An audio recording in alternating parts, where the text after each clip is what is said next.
مجھے یقین ہے آپ سوچ رہے ہوں گے کہ آخر یہ کون سی قیامت صغریٰ تھی جس نے لمحوں میں اتنے بڑے شہروں کو الٹا پلٹا کر رکھ دیا۔ پہلے ایک گرج، پھر ایک تیز آواز، پھر شدید ہوا، پھر ایک دھماکہ، اور پھر اگلے ہی لمحے آپ کے سینکڑوں جاننے والے زندہ دفن ہوئے پڑے ہوں، جس کے دھماکے کی آواز ہی چھوٹے بچوں کی ہارٹ اٹیک سے موت کر دینے کے لیے کافی ہو۔ انفیکٹ 3 چائنیز ریکارڈ ایسے ہیں جن میں ایک ہی بات ملتی ہے کہ پتھر آسمان سے بارش کی طرح برس رہے تھے۔ اس آفت کے متعلق 1995 میں ایک ریسرچ پیپر لکھا گیا تھا، ڈیتھ فرام ابو، یعنی اوپر سے آنے والی موت۔ اور اب میں آپ کو قدرت کے اس بے رحم، اندھے اور صرف بربادی لانے والے فینومنا کے بارے میں بتاؤں گا۔ جب خلا سے آنے والا پتھر کا ایک بڑا ٹکڑا ہماری اس دنیا کی فضا میں داخل ہوتا ہے تو ہماری فضا کی رگڑ سے وہ جل اٹھتا ہے، جسے آپ اکثر رات کو آسمان میں تیزی سے ٹوٹتے ہوئے ایک ستارے کی شکل میں دیکھتے ہیں۔ ہم انہیں شہاب ثاقب کہتے ہیں۔ عموماً یہ شہاب ثاقب بہت چھوٹے سائز کے ہوتے ہیں، زیادہ تر چاول کے دانوں کے سائز کے اور زیادہ سے زیادہ آپ کے ہاتھ کی مٹھی کے سائز کے، لیکن کبھی کبھی سائز میں ان سے کہیں بڑے پتھر بھی ہماری دنیا کا رخ کر لیتے ہیں، اور جب یہ بڑے پتھر یا ایسٹرائڈز ہماری فضا میں داخل ہوتے ہیں تو وہ بھی جل اٹھتے ہیں۔ جب بڑے ایسٹرائڈز جل اٹھیں تو اس وقت وہ آگ کے ایک گولے کی شکل اختیار کر لیتے ہیں۔ ہم انہیں فائر بال یا پھر بولائڈز کہتے ہیں۔ یہ بولائڈ 14ویں کے چاند سے 2 گنا زیادہ روشن ہوتے ہیں، لیکن کبھی کبھی سائز میں بڑے شہاب ثاقب اکثر ایک سپر بولائڈ میں تبدیل ہو جاتے ہیں، جن کی روشنی -17 میگنیٹیوڈ تک بھی ہو سکتی ہے، یعنی کہ 14ویں کے چاند سے کئی گنا زیادہ روشن۔ لیکن جب یہ شہاب ثاقب اس سے بھی بڑے ہو جائیں تو پھر فضا کی رگڑ اور آگ میں جلنے کی وجہ سے یہ پھٹ جاتا ہے، اور یہی وہ فینومنا ہے جسے میٹیور ایئر برسٹ کہتے ہیں۔ زمین سے چند کلومیٹر اوپر ہوا میں پھٹنے والا ایک بہت بڑا شہاب ثاقب، جس کے آنے سے تیز گرج، پھر ایک اونچی آواز، اور پھر اس کے پھٹنے کا دھماکہ، اور نتیجہ زمین پر بڑے بڑے پتھروں کی بارش۔ جب اتنا بڑا شہاب ثاقب ہوا میں پھٹتا ہے تو پھر اس سے شاک ویو بھی اتنی ہی بڑی نکلتی ہے، جس سے زمین پر تیز ہوائیں چلنا شروع ہو جاتی ہیں۔ لیکن اگر یہ شہاب ثاقب اس سے بھی بڑا ہو جائے تو پھر جس شہر کے اوپر یہ پھٹے گا اس شہر کا الٹ جانا ناگزیر ہے۔ میٹیور ایئر برسٹ کی یہ وہ تعریف ہے جو آپ کو ایسٹرونومی میں ملے گی، لیکن اگر آپ جیولوجسٹ یعنی پتھروں اور زمین کی اسٹڈی کرنے والوں سے پوچھیں تو وہ لوگ آپ کو اس سب تعریف میں صرف ایک چیز مزید ایڈ کر کے بتائیں گے کہ خلا سے ہماری زمین کی طرف آنے والے پتھر یعنی راکی یعنی پتھریلے بھی ہو سکتے ہیں، میٹالک یعنی دھاتی بھی ہو سکتے ہیں، اور راکی اور میٹالک دونوں بھی ہو سکتے ہیں۔ اور اگر وہ ایسٹرائڈز پتھریلے اور دھاتی دونوں ہیں تو عربی زبان میں انہیں ایگزیکٹلی سجیل کہیں گے، ایسے پتھر جو تہ بتہ ہوں۔ ان شہابیوں کے پھٹنے کی طاقت اور اس سے ہونے والی تباہی کے متعلق آپ کو اندازہ دینے کے لیے میں آپ کے سامنے کچھ مثالیں رکھ رہا ہوں۔ چھوٹے سائز یعنی 1 سے 1.5 فٹ کے میٹیورائٹس تو بڑے عام ہیں۔ یہ 100 کلومیٹر کی اونچائی پر عموماً پھٹتے رہتے ہیں، لیکن یہ اونچائی بہت زیادہ ہے اور ان کے پھٹنے سے پیدا ہونے والی فورس اتنی کم ہوتی ہے کہ اکثر تو ہمیں پتہ بھی نہیں چلتا، اور پھر ان کے پھٹنے سے پیدا ہونے والے پتھر بھی بہت ہی چھوٹے چھوٹے ہو کر ہماری زمین تک پہنچتے ہیں، بلکہ ان میں سے زیادہ تر پتھر تو اکثر چورا ہی ہو جاتے ہیں۔ لیکن بڑے سائز کے میٹیورائٹس یعنی کہ 12 فٹ سائز کا ایک میٹیور عموماً 43 کلومیٹر کی اونچائی پر پھٹتا ہے، اور اس کے پھٹنے سے تقریباً 1000 ٹن کے قریب فورس پیدا ہوتی ہے۔ ایسا ہر 1.5 سال میں ایک مرتبہ ہی ہوتا ہے، لیکن اس کے پھٹنے سے پیدا ہونے والی فورس اور اس فورس سے ہونے والی تباہی کے متعلق یوں سمجھ لیں کہ اس شہابیے کے چند 100 میٹرز کے اندر اندر تک کی تمام چیزیں مکمل تباہ ہو جائیں گی۔ پھر اس سے بھی بڑا یعنی 33 فٹ سائز کا ایک شہاب ثاقب یا میٹیورائٹ، یہ عموماً 32 کلومیٹر کی اونچائی پر برسٹ ہوتا ہے، اور اس کے برسٹ ہونے یا پھٹنے سے پیدا ہونے والی فورس 20,000 ٹن سے زیادہ کی ہو سکتی ہے، لیکن ایسا ہر 10 سال میں ایک مرتبہ ہوتا ہے، اور یوں سمجھ لیں کہ اس کے پھٹنے سے پیدا ہونے والی فورس چند کلومیٹرز تک تمام چیزوں کو تباہ کر دے گی۔ لیکن سائنس میں حقیقتاً بڑے بڑے میٹیورائٹس، مثلاً 98 فٹ کا ایک میٹیورائٹ تقریباً ہر 185 سال بعد زمین کی طرف آتا ہے،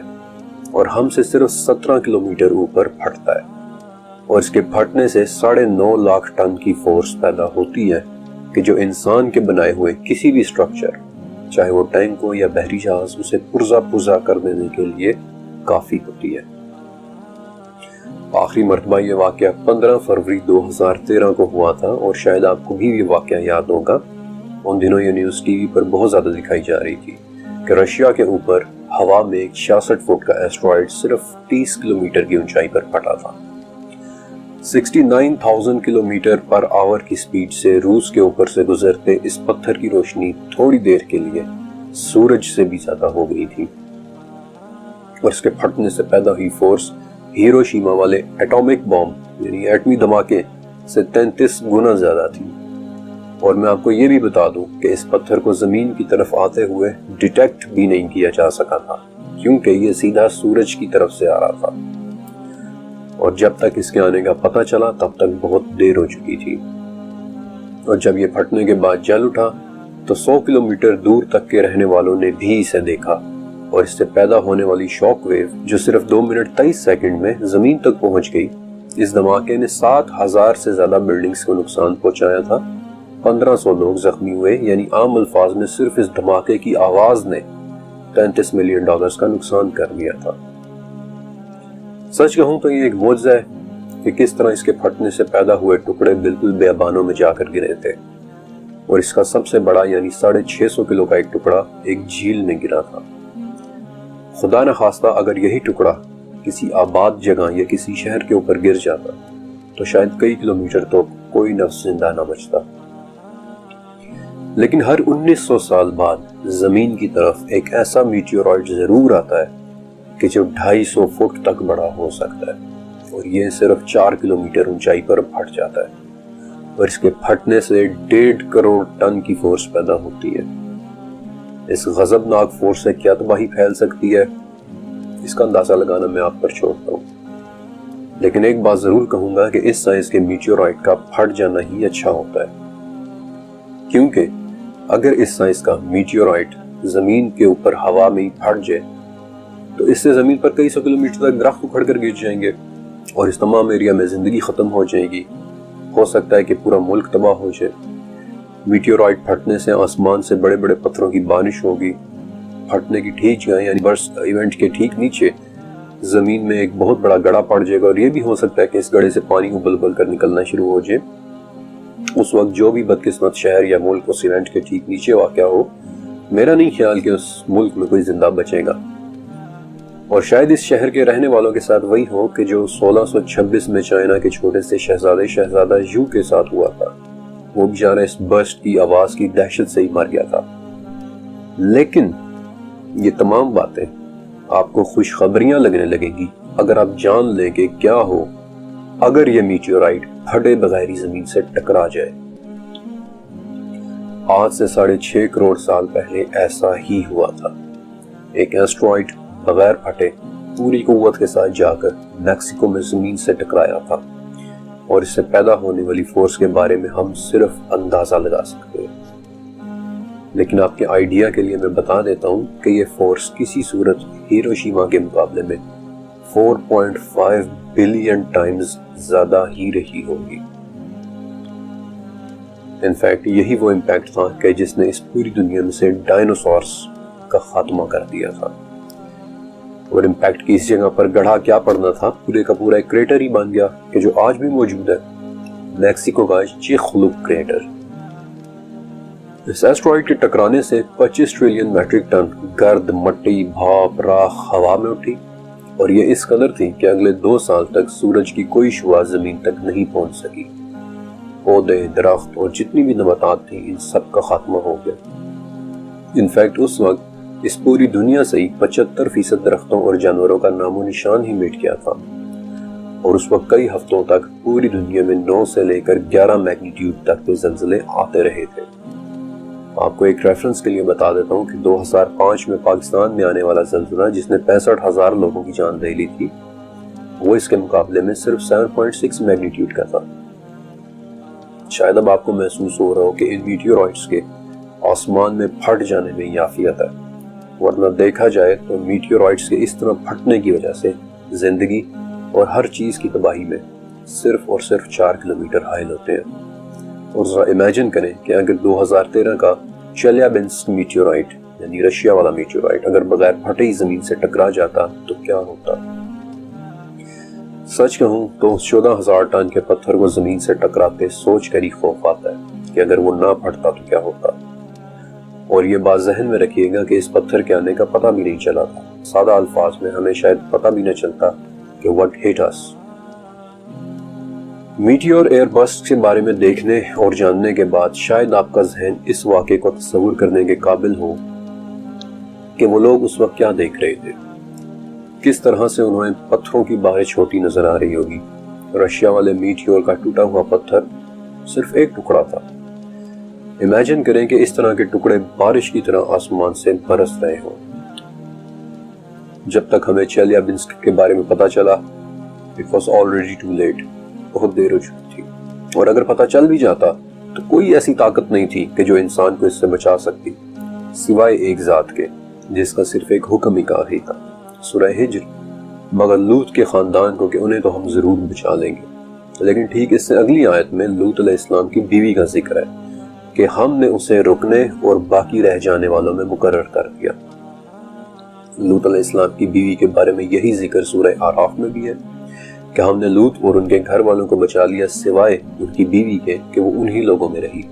جو عذاب میں رہ گئے تھے۔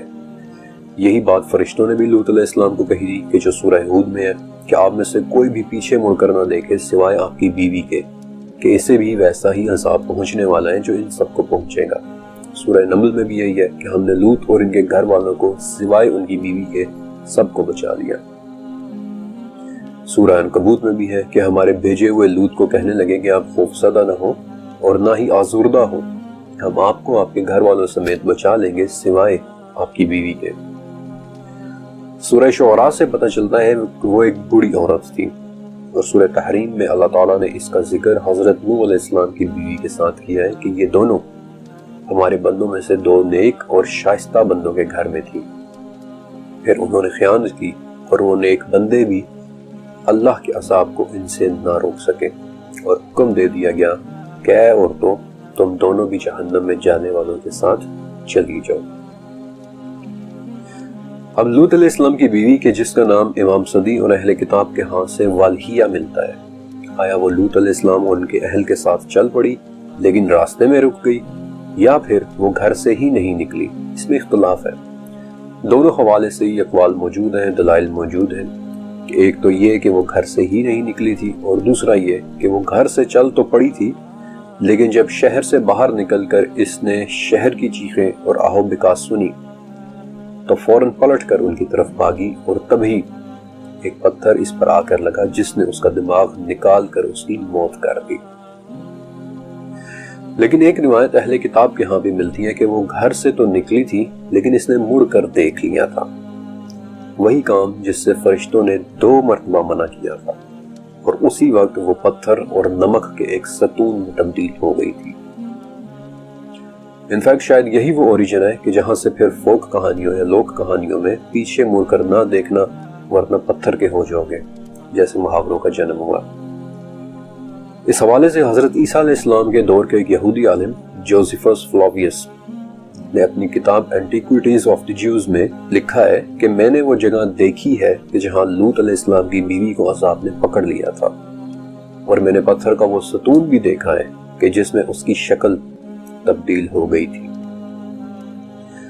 جوزیفس نے اپنی طرف سے سچ لکھا تھا کیونکہ واقعی ڈیڈ سی کے قریب چند بڑی ہی عجیب اور حیرت انگیز قسم کی راک فارمیشنز ہیں، جن میں سے ایک فارمیشن نمک کا ایک ستون ہے کہ جو دیکھنے میں بالکل رک گئی ہوئی ایک عورت جیسا ہے، اور آج بھی کئی اہل کتاب اور کئی مسلمان بھی یہی یقین رکھتے ہیں کہ یہ ستون لوط علیہ السلام کی بیوی ہی تھی کہ جو مڑ کر دیکھنے پر پتھر کی ہو گئی تھی۔ ایسی ہی ایک اور عجیب سی راک فارمیشن قریب ہی ایک ماؤنٹ سوڈم یعنی اسرائیل میں ہے، پتھر کا ایک تنہا ستون کہ جو لارڈس وائف کے نام سے مشہور ہے، اور اس کے بارے میں بھی یہی مانا جاتا ہے کہ یہی لوط علیہ السلام کی بیوی تھی کہ جو مڑ کر دیکھنے پر پتھر کی ہو کر رہ گئی تھی۔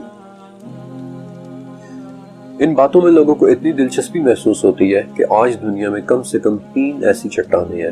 کہ جو کسی نہ کسی وجہ سے تنہا کھڑی ہیں اور انہیں لارڈس وائف کے نام سے ہی جانا جاتا ہے۔ مثلا جاپان کے سمندر میں ایزو آئلینڈز کے قریب بالکل اکیلی کھڑی ایک چٹان کہ جو واقعی ایک بڑے عجیب سے انداز میں ایک عجیب سی شان کے ساتھ سمندر میں اکیلی ایستادہ ہے۔ والہیا گھر سے ہی نہیں نکلی یا واقعی راستے میں پتھر کی ہو کر رہ گئی، یہ بات تو اللہ ہی بہتر جانتا ہے، لیکن اس واقعے میں ہمارے سیکھنے کے لیے کیا ہے؟ ذرا اپنے ارد گرد نظر دوڑائیں اور اللہ سے معافی مانگے کہ جو خبریں ہم آئے روز ٹی وی پر سنتے ہیں، آئے روز ہم اپنے گلی محلوں میں دیکھتے ہیں، اس کی پاداش میں ابھی تک ہم پر وہ پتھر نہیں آیا جس کے آنے کا ٹیکنالوجی کو بھی کچھ پتہ نہیں چلا تھا، اور جب تک پتہ چلا تب تک بہت دیر ہو چکی تھی، جس کے آنے سے پہلے آواز، پھر ہوا اور پھر دماغ زمین پر پڑا ہوا نظر آتا ہے۔ شکر کریں کہ ابھی تک وہ پتھر نہیں آیا۔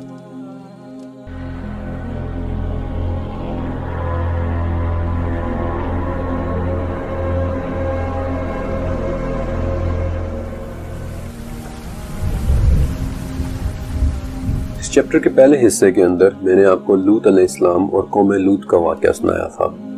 لیکن اس چیپٹر کا دوسرا حصہ ایک سوال سے متعلق ہے، ایک ایسا سوال کہ جو اکثر پوچھا جاتا ہے، رات کو نظر آنے والے ٹوٹے ہوئے تارے یہ کہاں سے آتے ہیں جنہیں ہم بچپن سے دیکھتے آئے ہیں؟ مجھے آج بھی یاد ہے کہ جب میری امی تھیں تو ہم اپنے صحن میں بیٹھ کر رات کا آسمان دیکھا کرتے تھے، ستاروں میں بنی ہوئی شکلیں ڈھونڈتے تھے۔ انفیکٹ اس ڈاکیومنٹری کے آغاز ہی میں نے آپ کو دب اکبر نام کے کانسٹلیشن کا بتایا تھا۔ ستاروں کے متعلق دب اکبر وہ پہلا لفظ تھا جو میں نے اپنی ماں سے سیکھا تھا کہ کیسے 20 بڑے ستارے مل کر آسمان میں ایک بڑا سا ریچھ بناتے ہیں۔ دب اکبر، دا گریٹ بیئر، یا پھر جیسا کہ میں نے بعد میں اس کا ٹیکنیکل نام سیکھا، ارسا میجر۔ اپنی امی کے ساتھ اس آبزرویشن کے دوران میں نے کئی مرتبہ ٹوٹتے ہوئے ستاروں کو دیکھا اور انہیں دیکھ کر سوچتا تھا کہ یہ کہاں سے آتے ہیں، اچانک چمکتے ہیں، گولی کی رفتار کے ساتھ آسمان کے ایک سرے سے دوسرے سرے تک چلے جاتے ہیں اور پھر گم جاتے ہیں۔ امی بتاتی تھی کہ یہ وہ پتھر ہیں کہ جو فرشتے شیطانوں کو آسمان سے بھگانے کے لیے مارتے ہیں۔ اب بچپن میں تو یہ بڑی دلچسپ بات لگتی تھی اور میں امیجن کر کے حیران ہوتا تھا کہ اس وقت میری آنکھوں کے سامنے فرشتے شیاطین کو مار رہے ہیں۔ پھر کئی سال گزر گئے، میری آسمان اور ستاروں سے محبت بڑھتی چلی گئی، میں ان کے متعلق کافی کچھ سیکھتا چلا گیا اور یہ بھی سیکھا کہ ان ٹوٹے ہوئے تاروں کو اردو یا عربی میں شہاب ثاقب یا پھر انگلش میں میٹیورائٹس کہتے ہیں۔ لیکن ایک بات سمجھ میں نہیں آتی تھی کہ اگر یہ ٹوٹے ہوئے تارے وہ پتھر ہیں کہ جن سے فرشتے شیاطین کو مار مار کر بھگا رہے ہیں، تو پھر آج ان کے بارے میں پیشن گوئی کیسے ہو جاتی ہے کہ فلاں تاریخ کو فلاں علاقے میں اتنے بجے ہم میٹیور شاور دیکھ سکیں گے، یعنی کہ فلاں تاریخ کو اتنے بجے آسمان میں درجنوں بلکہ سینکڑوں ٹوٹتے ہوئے تارے دیکھنے کو ملیں گے۔ ایک طویل عرصے تک یہ سوال میرے ذہن میں رہا۔ یہ بات سچ ہے کہ آسمانوں میں شیاطین کو مارنے کے لیے ان کے پیچھے جلتے ہوئے شعلے بھیجے جاتے ہیں، کیونکہ اس بات کا ذکر تو سورہ صافات اور سورہ ہجر دونوں میں ہے کہ ہم نے آسمان دنیا کو ستاروں کی خوبصورتی سے سجایا اور سرکش شیاطین سے ان کی حفاظت کی۔ وہ اونچے فرشتوں کو سن بھی نہیں سکتے بلکہ انہیں ہر طرف سے مارا جاتا ہے۔ لیکن اگر کوئی ایک بات کو چوری کر کے بھاگے تو اس کے پیچھے ایک دہکتا ہوا شعلہ لگ جاتا ہے۔ یہی بات سورہ ہجر میں بھی ہے کہ ہم نے آسمان میں برج بنائے ہیں اور دیکھنے والوں کے لیے اسے خوبصورت بنا دیا ہے اور اسے ہر شیطان مردود سے محفوظ کر دیا ہے، لیکن جب کوئی چوری چھپے سننے کی کوشش کرے تو اس کے پیچھے ایک دہکتا ہوا شعلہ لگتا ہے۔ ان آیات کی مزید ڈیٹیلز احادیث میں بھی ملتی ہیں کہ جب اللہ تعالیٰ آسمان پر کسی بات کا فیصلہ کرتے ہیں تو فرشتے اسے سن کر خوف اور عاجزی کی وجہ سے اپنے پروں کو پھڑپڑاتے ہیں، اور اللہ تعالیٰ کا فرمان ان فرشتوں کو ایسے سنائی دیتا ہے کہ جیسے کسی صاف چکنے پتھر پر زنجیر چلانے سے آواز پیدا ہوتی ہے، اور اس سے ان فرشتوں کے دلوں پر گھبراہٹ طاری ہو جاتی ہے۔ پھر جب ان کی یہ گھبراہٹ دور ہوتی ہے تو وہ ایک دوسرے سے پوچھتے ہیں کہ تمہارے رب نے کیا فرمایا ہے، اور پھر فرشتوں کی یہی گفتگو چوری چھپے سننے والے شیاطین سن کر بھاگتے ہیں اور بھاگ کر اپنے سے نیچے والے شیطان کو بتاتے ہیں۔ کبھی تو ایسا ہوتا ہے کہ بات آگے پہنچانے سے پہلے انہیں آگ کا ایک شعلہ پکڑ لیتا ہے، لیکن کبھی کبھی وہ کوئی ایک آدھ جملہ سن کر آگے پہنچا بھی دیتے ہیں کہ جو پھر بعد میں شیاطین زمین پر موجود کاہنوں کے کان میں ایسے بڑبڑاتے ہیں کہ وہ انہیں مرغی کی کٹ کٹ کی طرح سنائی دے رہا ہوتا ہے، اور پھر وہ شیاطین چوری ہوئے اس جملے میں 100 جھوٹ اپنی طرف سے ملا کر بتاتے ہیں۔ تو پھر سوال یہ پیدا ہوتا ہے کہ کیا ہمیں نظر آنے والا ہر ٹوٹتا تارا وہ شعلہ ہے کہ جو آسمان میں ان بھاگتے پھرتے شیاطین کو مارا جاتا ہے؟ اس چیپٹر کے پہلے حصے کے اندر میں نے آپ کو میٹیور ایئر بسٹ کے بارے میں بتایا تھا، اور یہ بھی بتایا تھا کہ وہ ایک بھیانک لیکن ایک نایاب فینومین ہے جو کئی سالوں، کئی دہائیوں، کئی صدیوں اور بعض اوقات ہزاروں سالوں میں ایک یا دو مرتبہ ہی ہوتا ہے کہ ایک بڑا ایسٹرائیڈ زمین کے اوپر ہوا میں پھٹ جائے اور اس کے پھٹنے کی وجہ سے زمین پر پتھروں کی غضبناک بارش شروع ہو جائے۔ لیکن ہمیں رات کو نظر آنے والے یہ ٹوٹتے تارے بہت کامن فینومین ہے۔ انفیکٹ ہماری زمین اتنی زیادہ تعداد میں ان شہابیوں کو کھینچتی ہے کہ اگر آپ ایک سال میں زمین پر گرنے والے شہابیوں کا وزن کریں تو وہ 36,000 ٹن تک بن جاتا ہے۔ ہوتا ایسے ہے کہ خلا میں سفر کرتے پتھر جب کبھی ہماری زمین کے قریب سے گزرتے ہیں تو ہماری زمین تیزی سے انہیں اپنی طرف کھینچ لیتی ہے۔ انفیکٹ اتنی تیزی سے کہ ان پتھروں کی سپیڈ 71 کلومیٹر پر سیکنڈ ہو جاتی ہے، اور اب یہ اتنی تیز سپیڈ ہوتی ہے کہ جو ہی یہ پتھر ہماری زمین کی فضا یعنی ہمارے ایٹماسفیئر میں داخل ہوتے ہیں تو اس بے انتہا رفتار اور ہوا کی رگڑ کی وجہ سے ان میں آگ لگ جاتی ہے اور یہ بھڑک اٹھتے ہیں، اور نتیجہ ہمیں تیزی کے ساتھ آسمان میں ایک ٹوٹتا ہوا تارا نظر آتا ہے، پھر جسے ہم شہاب ثاقب کہتے ہیں۔ ایک طویل عرصے سے انسان ان شہابیوں کو دیکھتا چلا رہا ہے، بلکہ آج سے 5,000 سال پہلے جب انسان نے نیا لکھنا شروع کیا تھا، اس بالکل نئے ٹیکسٹ کے اندر بھی آپ کو شہابیوں کی باتیں ملیں گی کہ کیسے انہوں نے آسمان میں ٹوٹ کر گرتے ہوئے تاروں کو دیکھا، بلکہ کچھ جگہ تو ان شہابیوں کی باقاعدہ پرستش بھی کی جاتی ہے۔ آج بھی ترکی میں آرٹیمیس کے مندر میں وہ شہابیے موجود ہیں جن کی آج سے 5,500 سال پہلے پرستش کی جاتی تھی، کیونکہ جب یہ پتھر جل چکنے کے بعد زمین پر گرتا اور کوئی اسے ڈھونڈ لیتا تو وہ اسے خدا کی طرف سے دیا ہوا ایک تحفہ سمجھتا، آسمان سے آیا ہوا ایک تحفہ۔ اسی لیے ایک بہت ہی مشہور فرعون توتن خامن نے بھی خود اپنے لیے ایک چاقو تیار کروایا تھا، ایک تحفہ، ایک شہابیہ کے پتھر کو تراش کر۔ بلکہ آج بھی نمیبیا کے صحرا میں 60 ٹن وزنی ایک پتھر پڑا ہوا ہے کہ جو دراصل ایک شہاب ثاقبی ہے۔ یہ آج سے 80,000 سال پہلے اس صحرا میں گرا تھا اور مقامی لوگوں نے اسے ہوبا کا نام دیا تھا۔ انفیکٹ نمیبیا کی مقامی زبان میں ہوبا کا مطلب ہی تحفہ ہوتا ہے۔ اور اب میں چاہتا ہوں کہ آپ تھوڑا سا غور سے سنیں۔ شہابیہ 2 صورتوں میں ہماری زمین پر آتے ہیں، ایک پریڈکٹیبل یعنی جن کے بارے میں پیشن گوئی کی جا سکے، اور دوسرے انپریڈکٹیبل جو اچانک آ جائیں، جن کے بارے میں کوئی پیشن گوئی نہ کی جا سکے۔ ٹیکنیکلی وہ شہاب ثاقب نہیں ہوتے۔ یہ بات آپ سب جانتے ہیں کہ زمین اور سورج آپس میں انٹرلاکڈ ہے، زمین سورج کے گرد گھوم رہی ہے اور ہر ایک سال میں زمین کا ایک چکر مکمل ہوتا ہے۔ اب اس روٹیشن میں زمین خلا کی مختلف جگہوں سے گزرتی ہے، اور اس میں کچھ جگہیں ایسی بھی آتی ہیں کہ جہاں گرد و غبار اور چھوٹے چھوٹے پتھر بکھرے ہوئے ہوتے ہیں۔ اس کی ایک مثال پرسائڈ سسٹم ہے، خلا میں موجود چھوٹے چھوٹے پتھروں کا ایک ملبہ جن کے درمیان سے ہماری زمین ہر سال اگست میں گزرتی ہے، اور اس طرح یہ چھوٹے چھوٹے پتھر ہماری فضا میں آ کر بھڑک اٹھتے ہیں، اور ہم اس منظر کو میٹیور شاور کے نام سے جانتے ہیں۔ ہر سال دنیا بھر کے مختلف ملکوں میں ہزاروں لوگ اپنی اپنی چھتوں پر کھڑے ہو کر اس خوبصورت منظر کو دیکھتے ہیں۔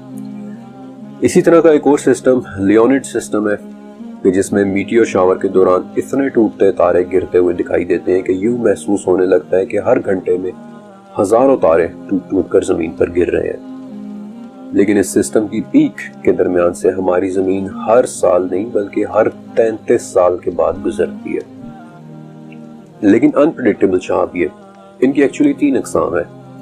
اور ان کی تیسری قسم میں ہمارے اس سوال کا جواب موجود ہے۔ پہلی 2 اقسام بہت عام ہیں، پہلی قسم پتھر سے بنے ہوئے شہابی ہے، وہی پتھر جن سے زمین بنی ہے، چاند بنا ہے، مریخ یا جوپیٹر بنا ہے۔ بیسالٹ کے چھوٹے چھوٹے ٹکڑے جو ہمارے سولر سسٹم کے درمیانی خلا میں بھٹک رہے ہیں، جنہیں ہماری زمین اپنی طرف کھینچ لیتی ہے، لیکن یہ ہماری فضا میں داخل ہوتے ہی بہت جلدی ٹوٹ کر بکھر جاتے ہیں۔ دوسری قسم سٹونی آئرن میٹیورائٹس، یعنی کہ ہوتے تو وہ پتھر ہی سے بنے ہیں، لیکن ان کے اندر آئرن نام کی ایک دھات بھی موجود ہوتی ہے۔ یہ ہوا میں بکھرتے نہیں کیونکہ ان کے اندر آئرن ہوتا ہے، اس لیے یہ انٹیکٹ رہتے ہیں۔ یہ عموماً ثابت زمین پر گرتے ہیں اور دیکھنے میں سب سے زیادہ خوبصورت ہوتے ہیں۔ انفیکٹ ایسا ہی ایک شہابیہ تھا جس کے پتھر سے فرعون توت مخ آمن نے اپنے لیے مشہور چاقو بنوایا تھا۔ لیکن تیسری قسم ہوتی ہے آئرن میٹیورائٹس، سب سے نایاب شہاب ثاقب، جو نظر آنے والے تمام شہابیوں کا صرف 5.7% ہوتا ہے، اور یہ ٹھوس لوہے کے بنے ہوئے ہوتے ہیں۔ یہ ہمارے سولر سسٹم سے باہر کے شہابی ہیں، دور دراز کی خلا یعنی ڈیپ سپیس سے آنے والے شہابی ہیں۔ یہ کب آ جائیں کوئی نہیں جانتا، یہ کہاں سے آتے ہیں کوئی نہیں جانتا۔ ان شہابیوں میں پائے جانے والا لوہا اس کائنات کا سب سے پرانا لوہا ہوتا ہے کہ جو 1538 ڈگری سینٹی گریڈ پر پگھل جاتا ہے۔ لیکن جب لوہے کا یہ ٹکڑا زمین کی طرف آتے ہوئے جل اٹھے تو اس آگ کا ٹمپریچر 1648 ڈگری یعنی اس لوہے کے میلٹنگ پوائنٹ سے بھی زیادہ ہو جاتا ہے، اور اس وقت یہ لوہا مکمل پگھل جاتا ہے۔ ٹھیک اس وقت چند لمحات کے لیے یہ شہابیہ صرف شہابیہ نہیں رہتا بلکہ شہاب ثاقب، یعنی کہ صرف اور صرف دہکتا، ابلتا، لپکتا ہوا انگارہ یا شعلہ بن جاتا ہے۔ ایک لیکوڈ آگ، ایک انگارہ، ایک شعلہ، ابلتی ہوئی ایک آگ، شہاب ثاقب۔ خدا جانے ہم تک پہنچنے سے پہلے یہ لپکتا ہوا انگارہ اس کائنات کے دور دراز کونوں میں کس مخلوق کو مار کر آیا ہو۔ ہماری زمین اور پھر ہم تک پہنچتے پہنچتے، ہمارے ہاتھوں تک پہنچتے پہنچتے تو یہ بالکل ٹھنڈا ہو چکا ہوتا ہے۔ پگھلنے اور پھر دوبارہ ٹھوس بننے کی وجہ سے اس کی ساخت ہی بدل جاتی ہے کہ جیسے ٹھنڈا ہو چکا ایک لاوا۔ اللہ بہتر جانتا ہے کہ یہ پراسرار شہابیہ کائنات کے کن کونوں سے نکل کر کس کس مخلوق کی طرف جاتے ہیں، لیکن میرا دل سے ماننا ہے کہ ہم تک پہنچتے تیسری قسم کے یہ شہابیہ اپنے پیچھے اربوں سال کی ایک خاموش داستان لیے ہوتے ہیں۔ یہ کن کن کو مار کر آئے ہوئے ہوتے ہیں کوئی نہیں جانتا، کسی کو نہیں علم۔ اور میرے ذہن میں اس چیپٹر کو ختم کرتے وقت سورہ طارق کی وہ آیات آ رہی ہے کہ قسم ہے آسمان کی اور رات کو آنے والے کی، اور تجھے کیا علم کہ وہ رات کو آنے والا کیا ہے، تیزی سے پیوست ہو جانے والی ایک آسمانی چمک۔